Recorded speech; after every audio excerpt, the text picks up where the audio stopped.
नमस्ते फ्रेंड, आप सबको पता है कि यूपीपीसीएस 2025 का मेंस 29 मार्च से होने वाला है और 2026 का प्री एग्ज़ाम 6 दिसंबर से है, जैसा कि कैलेंडर आया और उसमें ये चीज़ मेंशन है।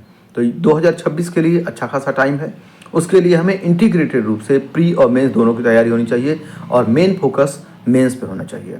लेकिन 2025 के लिए 60 दिन से कम बचा हुआ है और इसमें सबसे अच्छी स्ट्रेटजी ये होनी चाहिए कि हम सबसे पहले जो प्रीवियस ईयर क्वेश्चन है, अगर वो हमारा नहीं कंप्लीट हुआ है तो उसको कंप्लीट करें और उसी के बेस पे 1 पेजर नोट या 2 पेजर नोट बनाएं हर टॉपिक के। तो यहाँ पर मैं टाइम नहीं ले रहा हूँ, तो यहाँ पे मैंने पावर्टी थीम लिया हुआ है क्योंकि पावर्टी से हर साल 2 से 3 क्वेश्चन आ रहे हैं, क्योंकि पेपर 1 में सोसाइटी में दिया हुआ है, पेपर 2 में सोशल जस्टिस में दिया हुआ है, पेपर 3 में इकॉनमी में दिया हुआ है। तो अगर देखा जाए 2020 का क्वेश्चन पेपर अगर देखा जाए मेंस का, तो वहाँ पे 4 क्वेश्चन पावर्टी से आए हुए थे। 2023 में एक ही क्वेश्चन आया हुआ था जिसको हम देखेंगे। एक्चुअल आंसर है जो कि टॉपर ने लिखा हुआ है अपने टेस्ट में। ये जब सेलेक्ट हुए हैं उसके बाद इन्होंने लिखा हुआ है। तो यहाँ पर बिना टाइम गवाए हमें देखते हैं कि पावर्टी का 2023 में क्वेश्चन आया हुआ था, GS1 में 5वां क्वेश्चन था। अब यहाँ देखते हैं क्या उन्होंने लिखा हुआ था, हमें क्या लिखना चाहिए। तो क्वेश्चन है, unemployment is the only cause for the prevalent poverty in India, comment. कह रहा है कि जो बेरोजगारी है वह एकमात्र कारण है भारत में गरीबी का, इस पे कमेंट करना है। तो यहाँ पे इंट्रोडक्शन इन्होंने दिया हुआ और इस इंट्रोडक्शन में इन्होंने करंट अफेयर्स बेस का डाटा लेके दिया हुआ है। इन्होंने लिखा कि India poverty rate is to 20% in 2023 with an employment rate 7.5%। CME देता है, तो इन्होंने अनएम्प्लॉयमेंट रेट को लिया और पावर्टी को लिया, दोनों को कंपेयर कर दिया, highlighting the role of joblessness. ठीक है, but poverty is driven by multiple factor. यानी पावर्टी ऐसा नहीं है कि पावर्टी सिर्फ अनएम्प्लॉयमेंट से आ रही है, पावर्टी के लिए बहुत सारे यानी मल्टीपल फैक्टर्स हैं। ये सिंपल सा इंट्रोडक्शन है। अब देख 5 से 6 वर्ड एक लाइन में लिखा जाए तो वो ज़्यादा बेहतर है। अब इंट्रोडक्शन लिखने के बाद इन्होंने एक माइक्रो डायग्राम बनाया। माइक्रो डायग्राम में इन्होंने ये बताया कि अदर जो काजेस हैं पावर्टी के वो कौन कौन से हैं। तो पहला इन्होंने बताया इनकम इनइक्वालिटी। इनकम इनइक्वालिटी है किसके बीच में, जो लोग एम्प्लॉयड हैं यानी जिनके पास रोजगार है।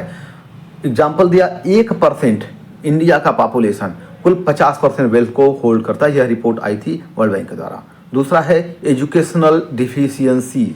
ये क्या करता है, जो हमारे सिस्टम में ना एजुकेशन की डिफिशियंसी है उससे एम्प्लॉयबिलिटी की प्रॉब्लम है और इकोनॉमिक मोबिलिटी की प्रॉब्लम। पहली बात, जो भी एजुकेशनल सिस्टम है हमारे यहाँ ना, उससे क्या हुआ, स्किल गैप हो रहा है। खास करके अगर देखा जाए, एक रिपोर्ट आई थी यहाँ के जितने ग्रेजुएट हैं अगर उनसे एक लेटर लिखवा लिया जाए तो सही से एक लेटर लिख नहीं पाते हैं। और अगली बात, एग्रेरियन डिस्ट्रेस। अब एग्रेरियन डिस्ट्रेस का मतलब क्या है, जो उत्पादकता, कृषि में उत्पादकता घट रही है और पॉपुलेशन बढ़ रहा है। दूसरी चीज, और यहाँ पर 50% से ज़्यादा लोग, more than 50% rely on agriculture. Bharat में 50% ज़्यादा लोग एग्रीकल्चर पे डिपेंडेंट हैं और ये कौन कौन सा इश्यू फेस करते हैं, वाटर स्कार्सिटी है और लो इनकम है। हेल्थ एंड न्यूट्रिशनल इश्यू, यानी ये परपेचुएट पावर्टी साइकिल, यानी जब भी किसी को हेल्थ इश्यू होगा, जब भी किसी को पोषण का इश्यू होगा तो फिर निश्चित रूप से वह गरीब हो जाएगा। एग्जाम्पल इन्होंने दिया, increase out of pocket health expenses in rural area. तो ये हमारा काज ऑफ पावर्टी रहा। अदर काज ऑफ, फिर हमने एक हेडिंग इन्होंने बनाया कि काजेस ऑफ पावर्टी। ये भी लिख सकते थे यहाँ पे कि अदर काजेस ऑफ पावर्टी क्या हो सकते हैं। जॉबलेस ग्रोथ, पहली बात, ग्रोथ तो हो रही है हमारे यहाँ, GDP ग्रोथ हमारे यहाँ 6.4, 6.5, इवन 7.2 तक गया हुआ है, लेकिन यह ग्रोथ जो रहा ना, ये जॉबलेस ग्रोथ रहा है। ये एम्प्लॉयमेंट अपॉर्चुनिटी नहीं दे रहा है, इसीलिए इन्होंने एक जो इसके पहले दिया हुआ था 7.5% अनएम्प्लॉयमेंट है 2023 में। वेज स्टेगनेशन, यानी जो वेजेस हैं, जो इनकम है इस एम्प्लॉयबिलिटी से वो क्या है, लगभग स्थिर है। लोग क्या कहें, बिलो पावर्टी लाइन वेज अभी भी पा रहे हैं, यानी 90% of informal sector. Formal sector ऐसे नहीं, कोई भी कुछ न कुछ काम कर रहा है लेकिन वो फॉर्मल नहीं है, बस किसी तरह से जी खा रहा है।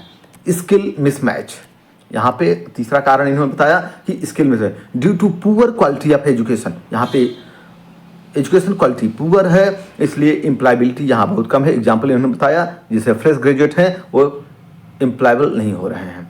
Income disparity due to increase inequality, जो इनकम डिस्पैरिटी है, यानी इनकम तो हो रहा है लेकिन कोई 1 करोड़ रुपया कमा रहा है, कोई किसी तरह से दिन भर में 400 रुपये भी नहीं कमा पा रहा है। तो यहाँ पे ये कहा है कि 50% वेल्थ जो है अर्न बाई 1%।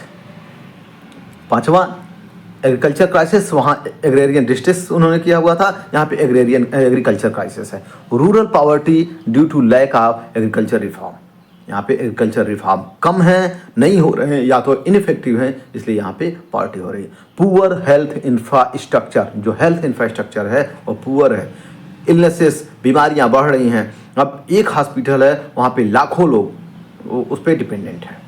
तो ये कुछ अदर काजेस रहे, 8 नंबर का, इसलिए इन्होंने यहाँ पे 6 पॉइंट दिए हुए हैं। एक इन्होंने क्या बताया, माइक्रो डायग्राम से बता दिया। अब देखिए एक फिगर बना दिया, एक जैसे साइकिल फिगर बनाया। इसमें क्या क्या अनएम्प्लॉयमेंट है, अनएम्प्लॉयमेंट से इनकम इनइक्वलिटी आ रही है, इनकम इनइक्वलिटी से पुअर एजुकेशन मिल रहा है, यानी एजुकेशन अच्छे स्कूल में नहीं जा पा रहे हैं। जब अच्छा स्कूल में वो नहीं मिल पा रही, एजुकेशन नहीं मिल पा रहा है, तो लिमिटेड ग्रोथ अपॉर्चुनिटी हो रही है। जब ग्रोथ अपॉर्चुनिटी नहीं होगी तो आदमी निश्चित रूप से अनएम्प्लॉयड हो जाएगा। ठीक है, तो इस तरह से एक साइकिल, यानी अनएम्प्लॉयमेंट, इनकम इनइक्वलिटी, तो ये हमने देख लिया। फिर हम देखते हैं वे फॉरवर्ड, या हम इस वे फॉरवर्ड ज़्यादातर 12 मार्कर क्वेश्चन में लिखते हैं, लेकिन यहाँ पर हम क्या करते हैं, सजेस्टिव मेजर भी लिख सकते थे। यहाँ पर हम गवर्नमेंट के जो स्कीम्स हैं उसको लिख सकते थे, कुछ भी लिख सकते थे। यह भी वे फॉरवर्ड भी अच्छा हुआ है कि गवर्नमेंट ने क्या क्या चीज़ किया हुआ है, यानी government step to overcome the poverty, क्या गवर्नमेंट को करना चाहिए। तो यहाँ पे वे फॉरवर्ड में इन्होंने लिखा क्या, वोकेशनल ट्रेनिंग देनी चाहिए। जैसे एग्जांपल दिया पीएम कौशल विकास योजना जो 2015 में आई थी। इक्विटेबल रिसोर्स एलोकेशन, यानी सबको बराबर रिसोर्स का एलोकेशन हो। जैसे मनरेगा आया और रूरल एम्प्लॉयमेंट देता है 100 दिन का, अब ये बीवीजी राम जी हो गया इसका नाम। एग्री मॉडर्नाइजेशन, एग्री मॉडर्नाइजेशन में भी गवर्नमेंट ने कुछ न कुछ किया हुआ है, जैसे कि इनाम आया मंडी में, फिर पास मशीन आ गई। ठीक है, फिर और क्या कहते हैं, पीएम किसान सम्मान निधि आ गई। तो इस तरह से इसको इन्होंने समअप करते हुए लास्ट में लिखा, thus India must move from poverty trap to prosperity pathway. ये कहीं कहीं अपनी कॉपी में आप लिख सकते हैं, poverty trap to prosperity pathway and leads to beacon of opportunity. ये बहुत ही बढ़िया कंक्लूजन है। 10 India must move from poverty trap to prosperity pathway leads to beacon of opportunity.